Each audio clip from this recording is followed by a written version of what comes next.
it's difficult to make good beer. Welcome, Owen, to FW Africa. Thanks for having me. Our Food Business Africa TV show. I would like to give you an opportunity to introduce yourself and 254 Brewing Company. Yeah, so 254, we're a craft beer company. We make our beer in our brewery out in Kikuyu.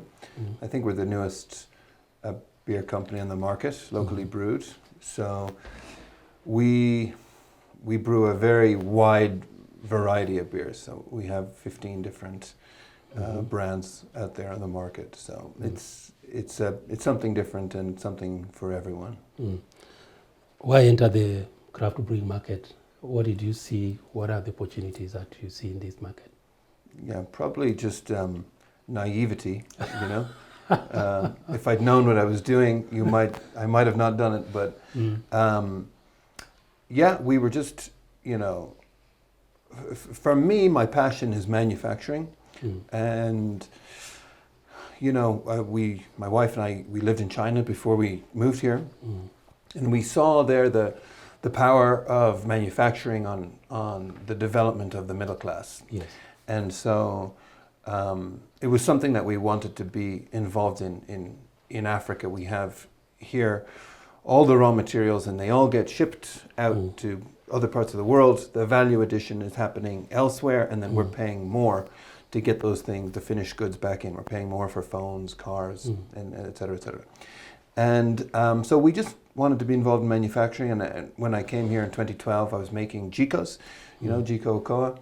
And when I left that project and started thinking about what to do next, I was mostly just thinking about what kind of products do I as a consumer wish would be available in the market. So craft beer was one of those things, and I kind of missed the craft beer revolution in Ireland. I left Ireland in 2004, and we didn't really have craft beer then, so I didn't really know much about it, and I was a big beer drinker, and I went to visit my sister in Vancouver in 2016, and she took me on this craft beer tour, and I just really fell in love with all these IPAs and all these kind of different beers. And so I started thinking about, is this something that we could do in back in Nairobi? So, but a little did I know that it was a lot harder than really what we thought in the beginning. So what are the challenges you faced really in starting? Because well, you know, it's difficult to make good beer. So, you know, that's been a big learning curve for us. And last year we managed to recruit a world-class, you know, master brewer from America. So that's been great.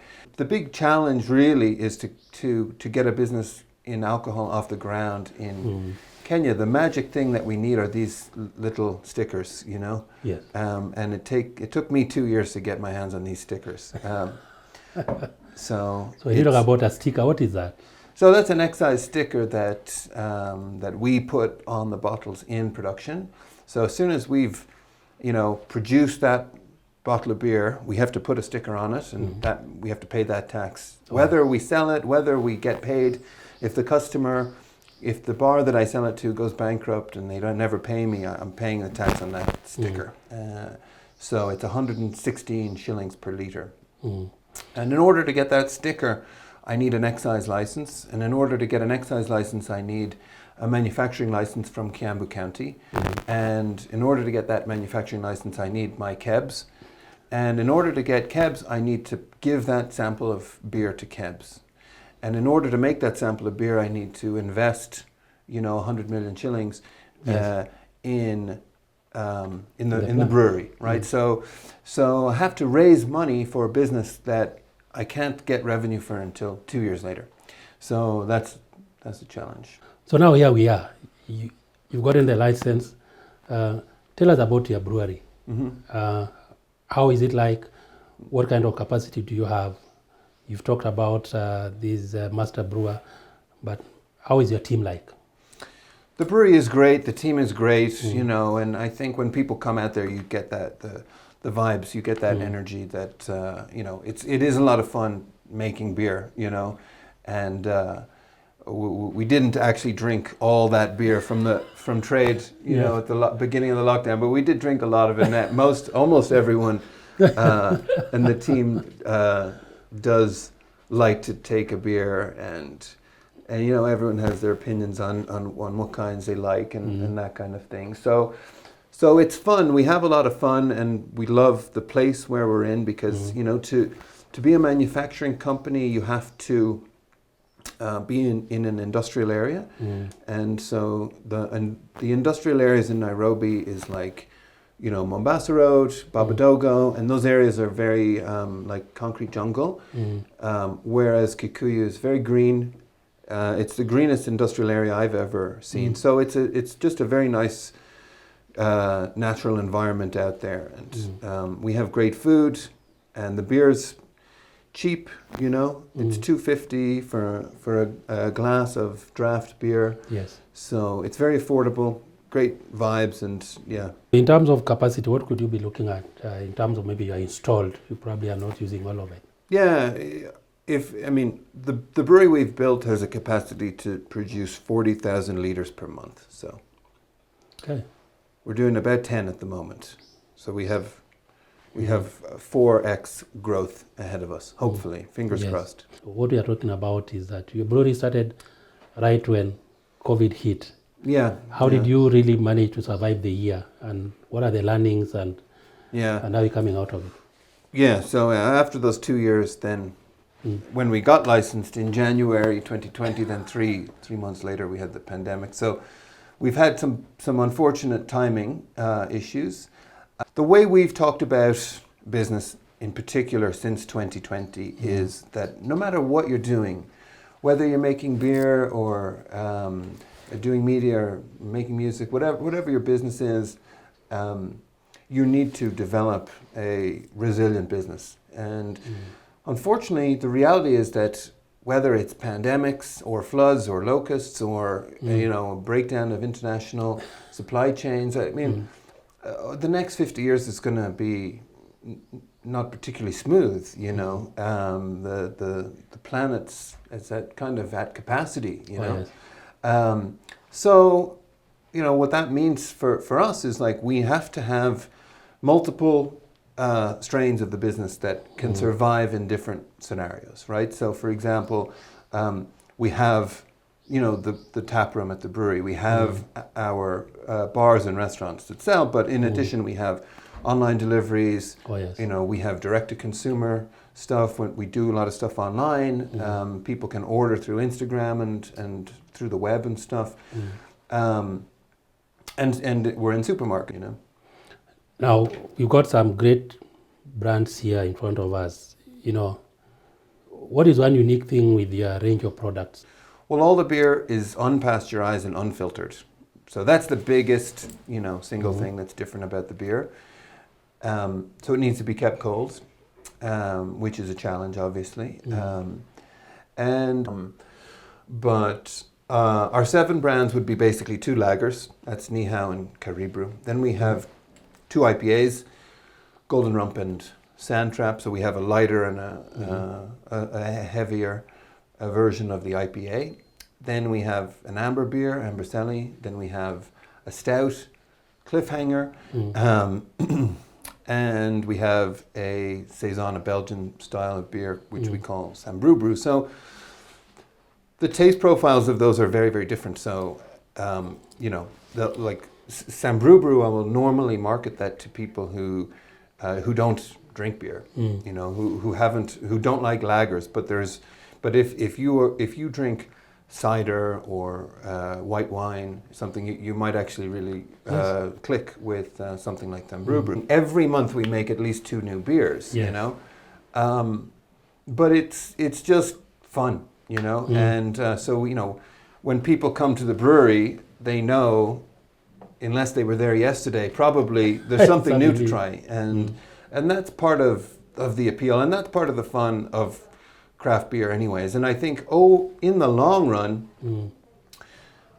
we will get better at experimenting more and more with with traditional yeasts, Oh, looking yes. at like the microbiology that's here in Kenya instead of just taking Belgian yeast, American yeasts, and so on. And same thing with botanicals, right? There's so much here to experiment with, and so for us as as a craft beer company, starting off with IPAs and lagers and stouts and stuff, we believe that as time goes on, we can actually be making stuff here in Kenya that's blowing people's minds over in America and Europe and stuff.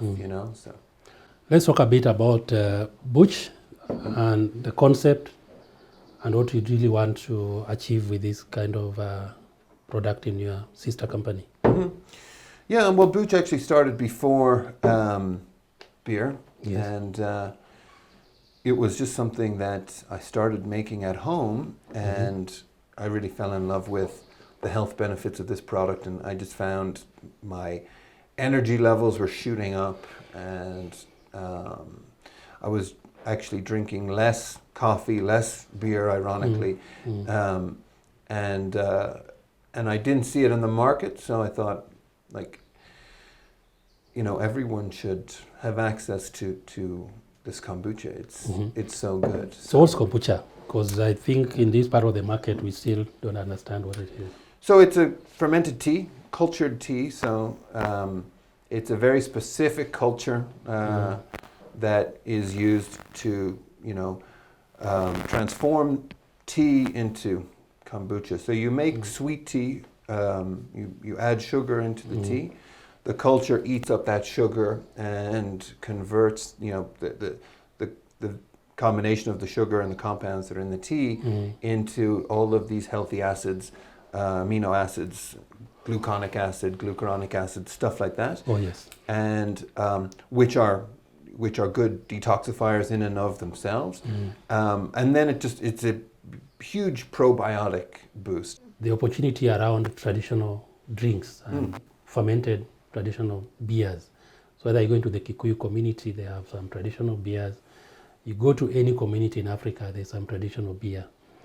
And yes, we are seeing products coming out from the rest of the world into Africa that I guess at some point were traditional. What is the gap there that you probably also see that can be utilized to make these drinks that can be of economic value? Yeah, I think it's something that is really exciting for us at 254 to learn more about all these traditional brews. So in Kikuyu, as you mentioned, Muratina is the local brew, and we went and visited our local Muratina brewery, which is just like 10 minutes away in Mwangiga, and we learned so much about this product that really blew my mind. You see the order in which they are actually adding the ingredients, and then it's actually causing the barrel to heat internally. And you're like, where's the flame? No, it's coming from inside, and you can actually feel it. And the first bottle I had of Muratina, I put it in the fridge, and it went bad overnight. And I was asking Wambui from the Muratina brewery, said, what did I do wrong? I put it in the fridge. She's like, no, if you put Muratina in the fridge, it goes bad. So, then... Where is it supposed to be kept? Yeah, just at room temperature. Yeah, room temperature. But if you... And there's really such little study that's really been done on the microbiology that's happening there. But I've never heard of a product that goes bad when you put it in the fridge. But actually, that's in a way it's an ideal product. It makes certainly shipping. One of our biggest challenges is getting even supermarkets to leave their fridges on at night, and so fridge space is precious in bars and retail alike. So if you have a product which is actually the opposite, that's very interesting. And why has it been kind of kept off of supermarket shelves? When it's a really healthy probiotic ferment, in my opinion. And so when we went and visited the brewery, and they showed us their licenses, and they're licensed to be there, and their licenses look just like mine down the road in Kikuyu, except there's all these addendums on their license, and their license says you're not allowed to advertise your product, you're not allowed to retail your product, you're not allowed to sell into bars, you're not allowed to have gatherings at your brewery. And I was really shocked to read all of these conditions that were being imposed on Muratina, and I didn't understand it, and it really sounded like a colonial law, if you ask me. You know, Yeah. I mean, if it's safe for human consumption, why is it then being put into this tiny box like that? So I think it's going to be very interesting to see what happens over the coming years.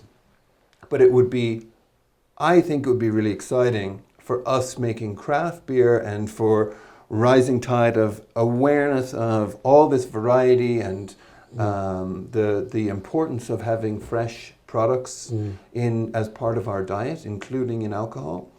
And I could imagine a world in 10 years from now, Yes. where like you go to South Africa and you go on wine tours, you go to California, you go on craft beer tours, but you come to Kenya and you go and tour Muratina, Kikuyu, and then you go up to, Busa, and in the west, you go to have Nazi on the coast, and you can learn about all these amazing products and all this ancient wisdom that goes into those products. And I think those things should be celebrated rather than hidden. Right. I think everyone would really benefit if those traditional brews were celebrated more and actually brought into the economy. And we relate with those brews quite a lot, because they're all so fresh, unfiltered, probiotic, and have a lot of flavor. What is the future of this company? Could also be looking at talking to outside investors, or can somebody come and buy you out? You can go to Yeah, I'm for sale. I'm for sale, definitely. I need a break anyway, so, I don't think we're ready to sell just yet. We feel like we're really at the beginning of our journey on this. But we're not going to make 50 million litre a month brewery. But what we would like to do is to make more craft breweries like what we have in Kikuyu. We'd like to do that in other similar towns around Kenya. Yes. And because the economics works best when you can drink fresh at the source. And so, for us, we remain committed, although it creates economic challenges to not filter and pasteurize the beer. Yes. It makes it more difficult. So we have to think differently. We can't just make a giant brewery in Nairobi and then transport that beer all around the country. But we're also just excited about, when we put breweries in other areas of the country, then like how we've learned so much about Muratina in Kikuyu, Yes. we can learn more about what's happening in Meru and Eldoret and at the coast and all these things. Our goal is, we'll probably try to sell the company in about 4 or 5 years from now. Okay. So, yeah. Have you looked at products that you still don't have, because you've talked about supply chain being an issue?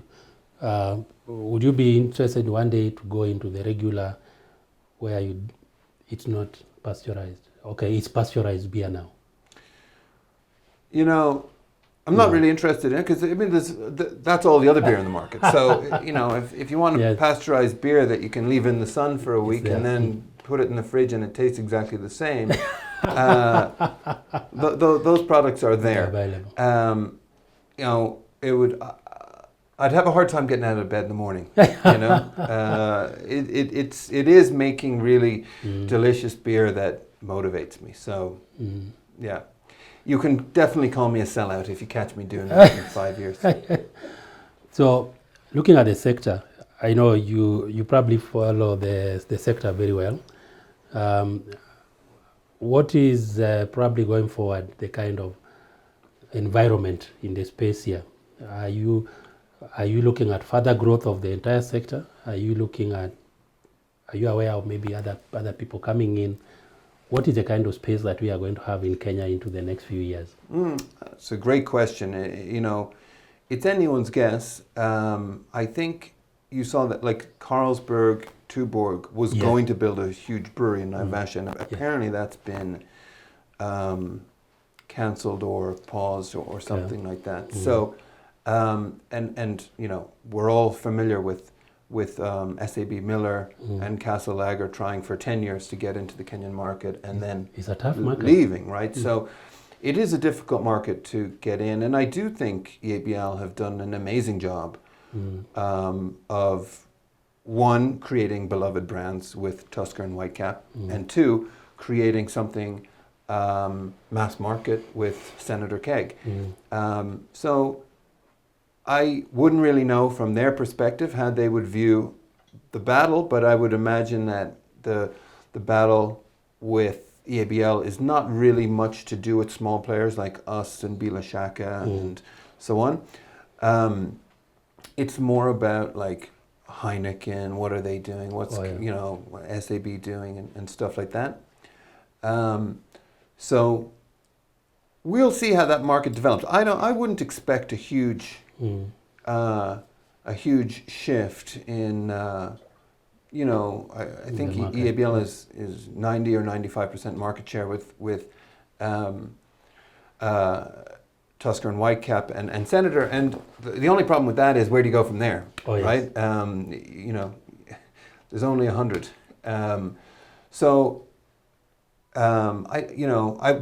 I'd be shocked if in 10 years you walked into a bar and you didn't mostly see Tusker and Whitecap.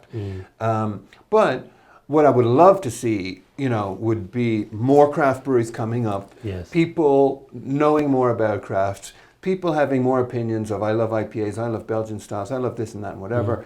I would love to see traditional brews being more celebrated and just there being just a really fun, wide variety of more natural, you know, fermented products on the market.